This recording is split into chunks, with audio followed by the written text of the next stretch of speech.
Hey, how you doing, Facebook and YouTube? Um, what story are you telling yourself? What thoughts are going through your head? What kind of voices do you listen to? You guys are probably starting to catch on. I'm a little bit nuts. There's a lot of voices in my head. There's a lot of distractions in this world, actually. But there is a lot of things that I believe each of us tell ourselves. There's a lot of things that people that seem to never be able to reach their goals tell themselves. There's things that people that are depressed tell themselves. There are people that are so fearful they never want to try anything new tell themselves. There's people that have been able to reach most of their goals, which they tell themselves also. And see, every action, you can't just jump into an action. An action starts with a thought. And then what happens is the thought you can put into an action, like if you think about doing something, and then the action reaffirms the thought and reaffirms the goal. And it's like putting one step in front of the other. As you do this over and over again, you can change things about yourself. You can start to walk towards your goal. You can start to walk towards your vision.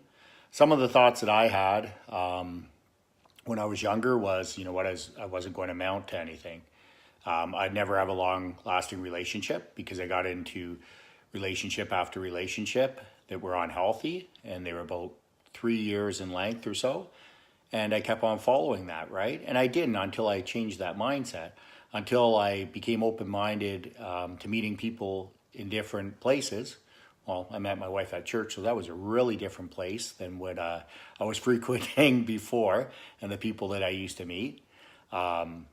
Many times I met people that were already going out with someone, and I met them, and they were going out with me, and they said they were with someone who, I was way nicer than them, and I was giving them what they needed, whatever that definition was, right, at the time. Could have been emotional support. It could have been, just being there for them. It could have been a listening ear, whatever. And then, when they would cheat on me and end up with someone else, I was always like blown away and going, wow, how could that happen to me? Well, I that's how I met them, but somehow I was different. That uniqueness, that it's going to be different for me. I've had that. And also I've had where, some other person can, hey, buddy, yes, renewal of the mind is huge, 100%. It all happens in the mind, right? So, I had lots of there's people that are successful. I used to be around quite a few people I believe God put in my life that were successful, and I mean success can mean having a functional family that they have a lot of quality family time together. The kids are well rounded. The kids are polite. The parents are polite. They have people over at their house. They entertain. Whatever that definition, it could be financially fit in a business or many different things. And really, whatever your goal is, right, is your goal. I'm not going to find your goal for you. But I had a lot of people around me, but I always had this negative, my thinking, my thoughts were that, they could do it, but I couldn't do it, right? Even though we had a lot of the very same similarities and they had very similar stories, it was like, I can't do that. And I'll tell you what, you're never going to receive the gifts that God has for you until you're willing to look at and to believe that you are worthy to receive those gifts. And I'll tell you, each and every one of you that are on here right now, you're worthy. You're created in the image of God. You're a beautiful, magnificent being that's put together that's like, it's amazing. Like, get into the science of things. You know what? I encourage you.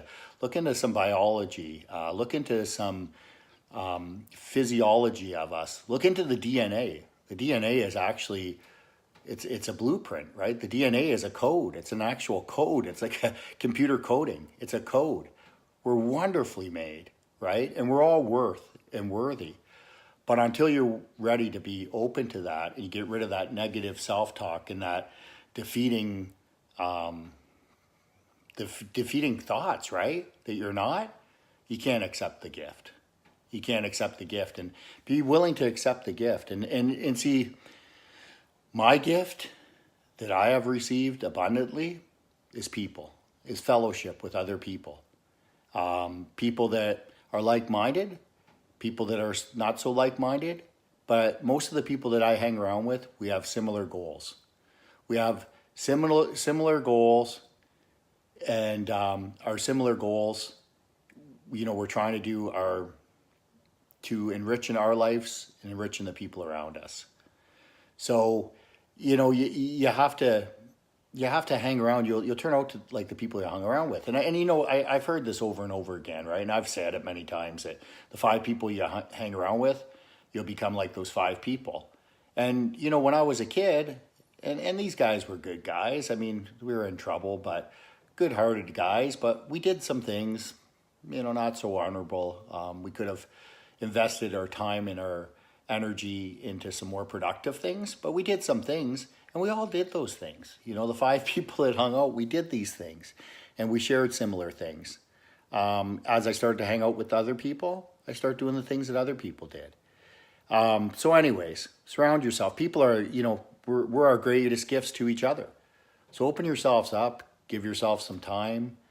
Call those people you haven't talked to in a while. I've been talking to a friend of mine from school, Flavio. Doesn't have Facebook, so he probably won't know I'm having this conversation. But what a gift to get in touch with him again and talk to him and just reminisce about all those great memories we had when we went to college. Seems like a lifetime ago. Anyways, what thoughts are you telling yourself? Do you truly believe that you're worthy to receive the gifts God has for you? Because you are. I can honestly tell you that with 100% confidence. You are. And are you telling yourself that you cannot succeed? And I still tell myself in certain areas. I'm not like, Larry, wow, I'm on this different plane. I have my struggles. Some of my struggles I've been able to overcome with the help of others, and they're not my struggles anymore. And I'd like to help other people who are caught in that insanity cycle. I believe that's my obligation. I believe that's my gift back. I believe that's my way.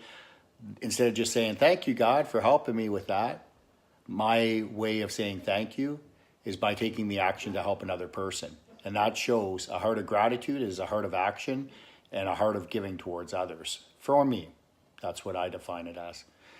Do you have that negative self-talk saying you'll never make it? You're not worthy of it. Might be for the other guy, might be for your friend, but it'll never happen to you. If you have that, that's true. People have said to me before, I don't think I will ever get rid of this addiction. I don't think I'll ever make it. I keep on relapsing. I'm never going to get this addiction. And I said, yeah, as long as you keep on telling yourself that, you're 100% true. If you tell yourself that, yeah, I am, I'm going to do whatever it takes. I'm going to put the effort in. I'm going to fight this thing tooth and nail. I'm going to dig my toes in the ground, ready to move forward. And I'm going to push forward. I don't care how much or how strong the pushback is. I'm pushing forward. Then you're right too. You're going to make it. You're going to make it. You're going to not make it. Depends on your thinking, on your attitude. So embrace life today. Life's a gift. People are a gift. Have a great day. I love you guys. Bye.